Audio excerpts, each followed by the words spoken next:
I'd like to talk about the personal use of city vehicles in South Euclid. There were previously 8, and I believe there are currently 7 city employees who are driving city vehicles that have license plates that are not in accordance with Ohio Revised Code. I suspect that this is the case unless South Euclid has a city ordinance addressing the personal use of city vehicles. The Ohio Revised Code would mandate that these vehicles require the words "city" to be displayed on the license plates. It is my understanding, unless I am really misunderstanding Ohio Revised Code, that the license plates that are being utilized on these vehicles are not allowed, and I would request that the law director looks into that matter. Now, what you've created by doing this is a situation where these 7 individuals are driving taxpayer vehicles and using taxpayer gasoline to show for themselves and their loved ones to and from home and work and school. And thank you. Right here, as you guys can see, I've taken the liberty of blowing this one up. This picture was taken on the evening of December 17th when the ex-service director was still at the helm. And there was a service department function at the Mill Tavern in Highland Heights. And sources inside the bar that evening reported that he was indeed consuming alcohol.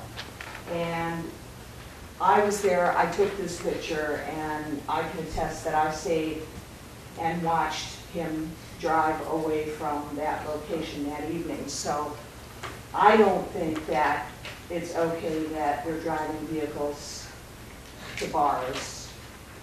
Now, unfortunately, we don't have photographs of this, but we do have several eyewitness reports from people willing to come forward that confirm that this same vehicle during his employment with South Euclid routinely drove his taxpayer-funded vehicle on summer weekends to his vacation home in Huron, Ohio.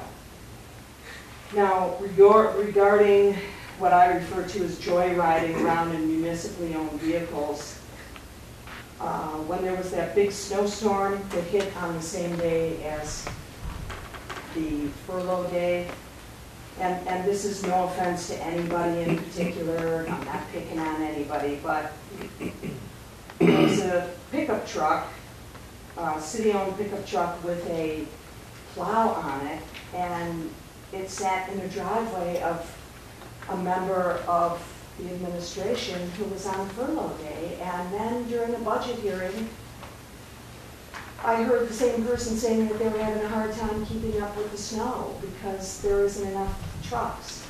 Now, that just doesn't make any sense to me. And then everyone in the administration says, well, we're trying to think of ways to cut costs. Well, I think a good way to cut costs would be to not use city vehicles for personal use, and certainly don't have illegal license plates on them.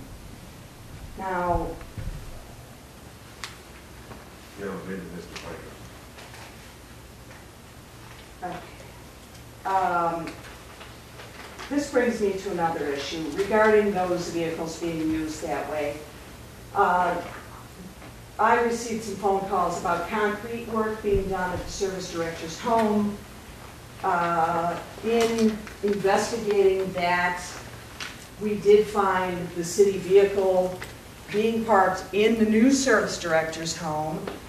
And the shocking part about it is that the service director was on vacation, so I don't know why the pickup truck was in his home, and why a city employee was observing the concrete work being done there, and truck number 2, and a city employee was over there and observing the concrete being poured at that person's home. Mr. Piper, your time is up. Well, I would certainly like to ask that someone investigate these matters. They have been put forward in a public meeting. Our law director will look into them. Who can I expect will be getting back to me on that? When he You're the as police he's chief. investigating. Who's gonna get back to me on that? We don't know yet. You're the police chief. Thank you.